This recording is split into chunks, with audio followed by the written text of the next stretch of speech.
درود بچه‌ها، خوش اومدید به کانال نوالیسم مدرن. تو این کانال با تکیه بر تئوری جادوگران کهنه برگرفته از شمنیسم کاستاندا، پیرامون مثلث دانش، عرفان و متافیزیک بحث می‌کنیم.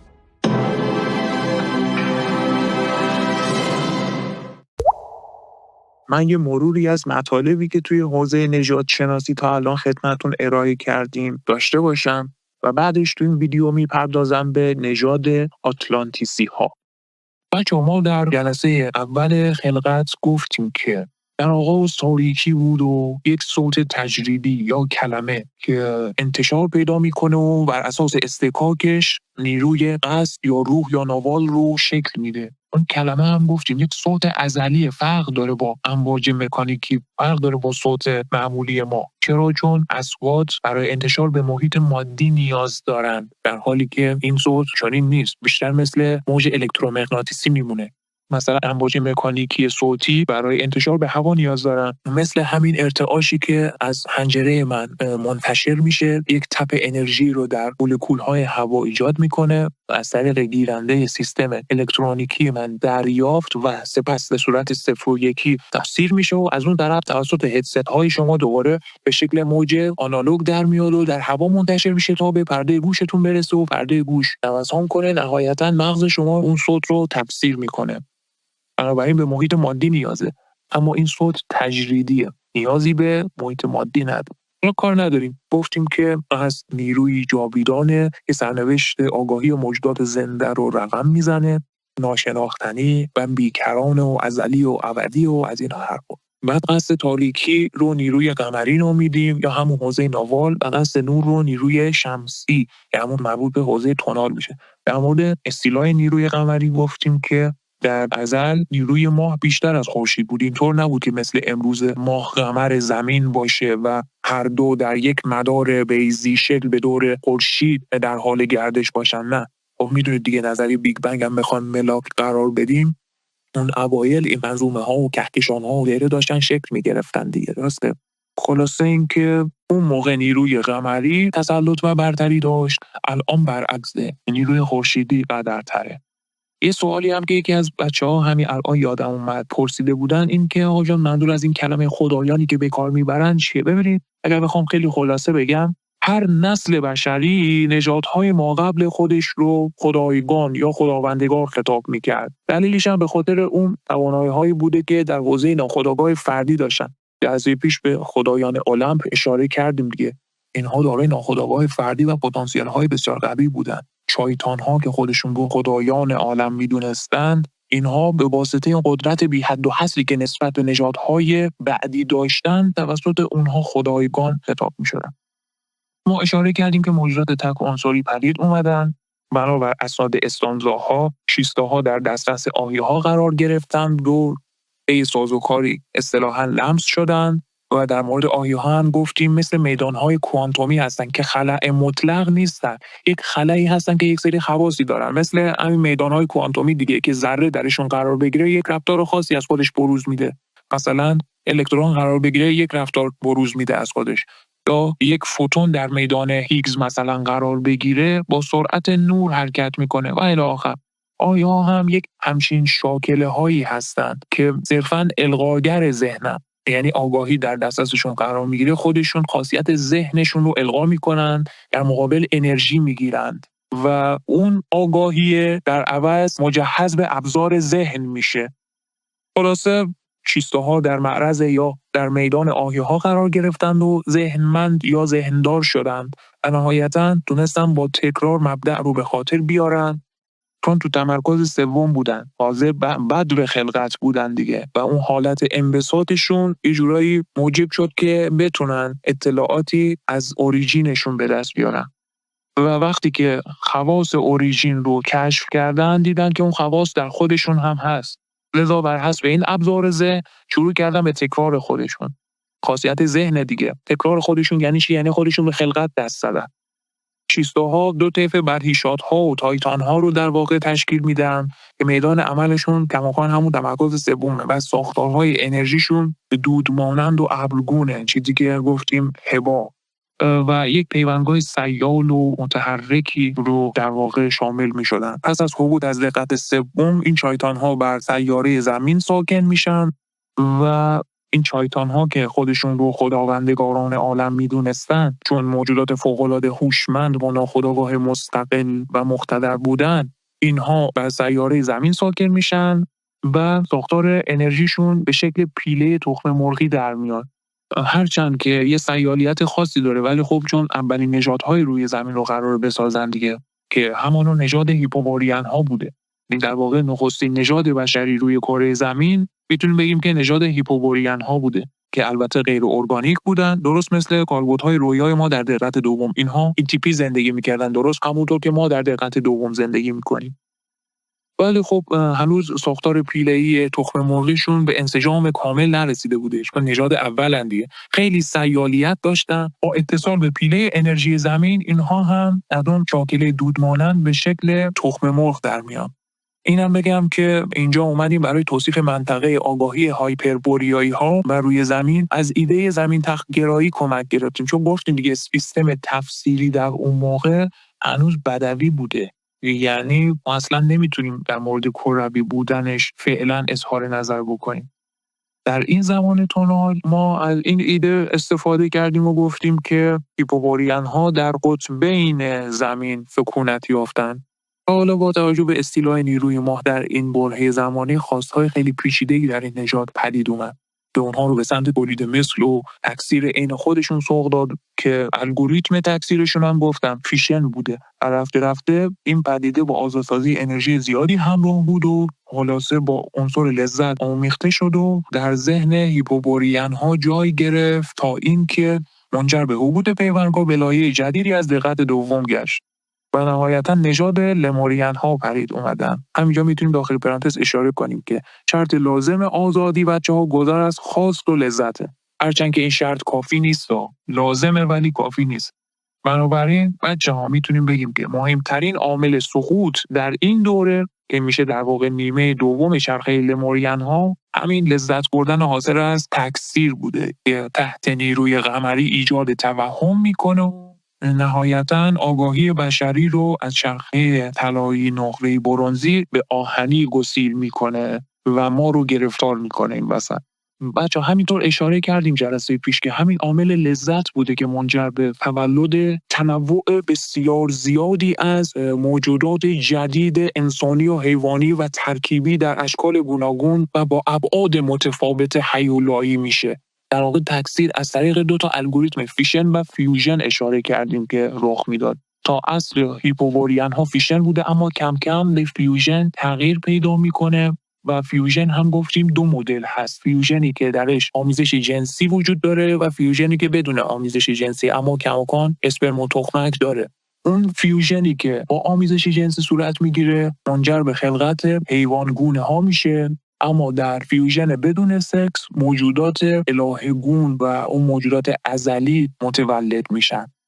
در عصر لموریان ها این الگوریتم فیوژن میاد وارد فاز آمیزشی میشه و پس از اون ورود یک سری موجودات بیگانه از سایر لایه‌های آگاهی به زمین میان متمرکز میشن روی الگوریتم فیوژن همراه با آمیزش و این داستان باعث میشه که کلا فعالیت‌های جنسی و آمیزشی و اینا توجیه میکنه در این عصر و افسر گسیخته میشه، به نوعی از کنترل خارج میشه. جنگ‌های عجیب و غریبی رخ میده بین این موجودات.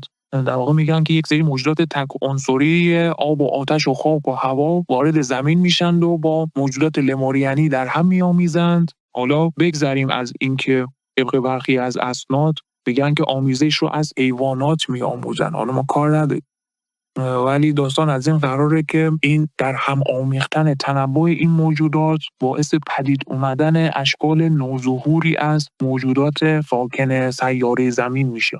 یک سری جادوگران سیاهی هم اشاره کردیم جلسه پیش پدید اومدن، اونایی که نژادهای قرمز و آبی لموریانی هستن. اون صورت قرمزها میان از طریق بکارگیری تلسکوپ و افسونها که اونها هم از نیروی اسیری تغذیه میکنن بر طیف‌های دیگه تسلط پیدا میکنن و از انرژی‌های دیگه سوء استفاده میکنن و کلا یه بلبشویی میشه. همین قضیه دامن میزنه به افسار گسیختگی نسل‌های جدید این برهه زمانی. اشاره کردم موجوداتی که نصف انسان و نصف حیوانن پدید میان. مثلا نیمتنه بالا مثلا انسانه و نیمتنه پایین حیوانه. آدم‌های شاخداری هستند که پاهایی مثل جانداران و گاوها دارند یا دارای دم‌هایی مثل سگ‌ها و شیرها و ماهی‌ها هستند. در واقع این موجودات غیر ارگانیکی که میگن سم دارن از همینا میان.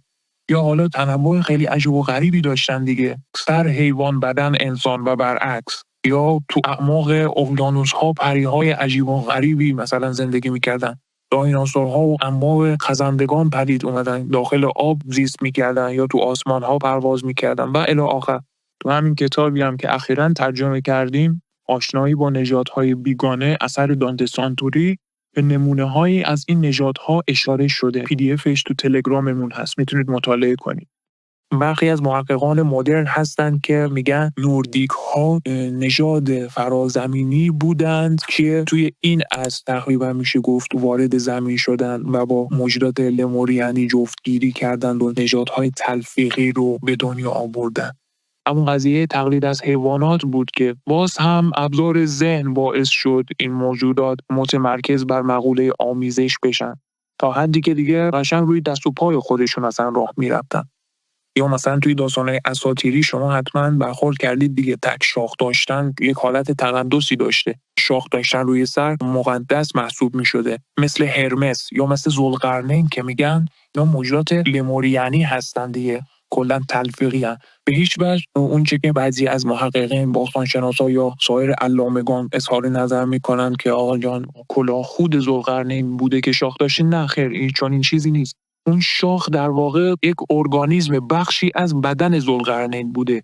نه اینکه برخی از محققان میگن نمیدونم کلاه خودش شاخ داشت و نمیدونم از این نظریات، نه خیر، اون شاخ مثل گاو دو شاخ ارگانیک بوده که اینا داشتن، جزئی از بدنشون بوده. دقت میکنین؟ اصلا چیزی به نام افسانه نداریم. بعضیا میگن عرفان اصلا بحثی از افسانه نیست. اون قرآن میگه چیزی که برای ساحران واقعی است برای تو افسانه قدرت است. این اینجا برمیگرده. دقت میکنین؟ هر کسی بخواد میتونه تجربه بکنه خودش. در دقت دوم که انواع و اقسام این موجودات رو شما میتونید اصلا ملاقات کنید و ببینید به عینه. نهایتاً از ترکیب لموریان ها و حیوانات نژاد آتلانتیسیان ها پدید اومدن بچه‌ها، که حالا میگن در واقع بذر آتلانتیسی ها از سایر سیارات به زمین اومدن دیگه. همین مثال نوردیک هایی که بهتون گفتم، یا بهشون میگن فرازمینی ها، اکستراترستریال. دقت میکنید؟ در هم آمیختند و نژاد آتلانتیسی ها خلاصه آمدن. نژاد آتلانتیسیان ها در دقت رویابینی زندگی میکردن رو زمین، چیزی که بهش میگن زمین سوم یا زمین رویا در ذهن کیهانی، یا همون چیزی که روبرت مونرو میگه منزلگاه 2.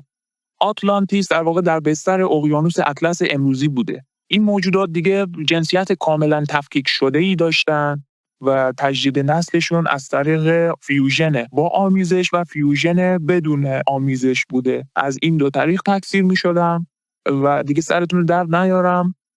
آتلانتیسیان ها به اوج مصرفگرایی و لذت و اینا میرسن و افراط میکنن در مقوله جفتگیری و ازدیاد نسل. این برهه دوره‌ای هستش که دیگه لذتگرایی به اوج خودش به ماکسیموم میرسه، تا حدی که اینا موجودات عظیم و جثه‌ای بودن دیگه، کله ها و نیمتنه بالا تو آسمون و پاهاشون رو زمین در حال جفتگیری بودن. خلاصه اینکه لذت حاصل از آمیزش بر آگاهی غلبه میکنه و چنان بی‌نظمی و هرج و مرج بی سابقه‌ای در تخلیه انرژی روی آگاهی زمین رخ میده، تا حدی انرژی آزاد میکنن که در شرف انقراض قرار میگیرن و بعدش برای حفظ نژاد خودشون تصمیم میگیرن که بیان چیزی به نام ماتریکس امروزی رو مهندسی کنن. اینجاست که خداوندگاران منطقه البروج یا همون خدایان المپ، همونایی که ناخودآگاه غول پیکری داشتند، میان و با موجودات بیگانه به یک توافقی میرسن. یکی از دوستان سوال پرسیده بود که یه خورده در مورد این قرارداد بگیم، از همین نقطه شکل میگیره. برای جلوگیری از انقراض نسلشون اینا ناگزیر شدن، چون به اوج اتلاف انرژی رسیده بودن دیگه. اینها به این نتیجه میرسن که بیان یک قراردادی رو ببندن. این نکته هم داخل پرانتز بگم بچه‌ها، خیلی‌ها میگن چی شد؟ چطور شد که خدایان المپ اومدن ماتریکس رو سازماندهی کردن؟ از این طرف میگه خدا، از اون طرف میگه ماتریکس. چه شکلی میشه؟ نمیتونن این تضاد رو حل کنن. ببینید یه مثالی میزنم. شخصی رو که مثلا یه توتی رو تو قفس نگه میداره، حالا ما که کلا اصلا توصیه نمی‌کنیم شما برید پرنده حیوان خونگی داشته باشید، چون همونطور که دون خوان میگه اون موجود زنده، اون حیوان حق این رو داره که در حد اختلال شخصی خودش بره شانسش رو محک بزنه برای رسیدن به آزادی. بود دیگه تو داستان کارلوس کاستانلا 2 گربه داشت میخواست بره از چالشون خلاص شه، یکی از گربه ها فرار کرد. بعد کارلوس چی گفت؟ گفتش که ناراحت شدم که اون گربه نمیتونه از پس زندگی خودش بر بیاد به تنهایی. دون خوان بهش میگه که نه، تو از کجا میدونی؟ شاید اون تازه راه آزادیش رو پیدا کرده بوده، تو نمیتونی خط نشون بکشی. بعضی از این کسایی که حیوان خونگی نگه میدارن میگن من دارم به اون حیوان خدمت میکنم، من میدونم که اون نمیتونه از پس زندگی خودش بر بیاد، پس من دارم بهش نیکی میکنم. دقت میکنی؟ پس من دارم ازش مراقبت میکنم، به نوعی ازش پاسبانی میکنم. و یکی میتونه از اون سمت ماجرا بگه که شاید بهتر بوده که اصلا اون بره بمیره مثلا، حالا هرچی. اینجا نمیتونیم به یک قضاوت بی عیب و نقص برسیم. دقیقاً تو این موضوع هم ما با یک چنین مقوله‌ای درگیریم. این ماتریکسی که اومدن سازماندهی کردن خدایان المپ برای چی بوده؟ ما میگیم برای بقا، جلوگیری از انقراضشون دیگه. هم خودشون داشتن منقرض میشدن و در نتیجه من و شمایی هم دیگه روی زمین نبودیم دیگه. دقت میفرمایید؟ اینجا شد که عرض به خدمتتون اومدن گفتن برای نجات از این قضیه با یک سری بیگانگان غیر زمینی یا همون فرازمینی که میشه رد پاهاش رو پیدا کرد که از نژادهای متأخر آهی‌ها بودند، اینا وارد یک معامله میشن، یک قراردادی رو مینویسن که در ازای تقدیم یک میزانی از انرژی حیات ما و بازماندگان ما بتونن قلمروشون رو از این بلبشو افسار گسیخته نجات بدن، آگاهیشون رو تفکیک کنند، یه خورده یک لول محدود بکنند ولی کماکان باقی بمانند روی زمین. میان چنین توافقی رو با بیگانگان میکنن، قراردادی رو مینویسن و ناگزیر میشن که برای استقلال و سازماندهی قلمرو تونال خودشون منفک بشن. در این راستا میان بخشی از انرژی رو هدیه میکنند و در مقابل دانش استقلال آگاهی رو کسب میکنن. همون چیزی که شما تو کتب آسمانی میبینید، میگن که ما زمین را مسخر شما کردیم. خب نبوده دیگه، قبلا که مسخر نبوده. ما اشاره کردیم تو عصر آتلانتیسیان ها دیگه همه چی تو هم بوده روی زمین، یعنی اصلا باغ وحش ارگانیک و غیر ارگانیک با توجه به اینکه توی هیته دقت دوم بودن، همه چی در دسترس هم قرار میگرفته. یک هرج و مرج بی در و پیکری رخ داده بوده. میان به این نتیجه میرسن که آگاهی خودشون رو، قلمرو آگاهیشون رو تفکیک بکنن. و همین قضیه باعث میشه که پیوندگاه، اینجا دیگه نمیشه گفت هبوط، دیگه در واقع سقوطه. پیوندگاه سقوط بکنه به دقت اول.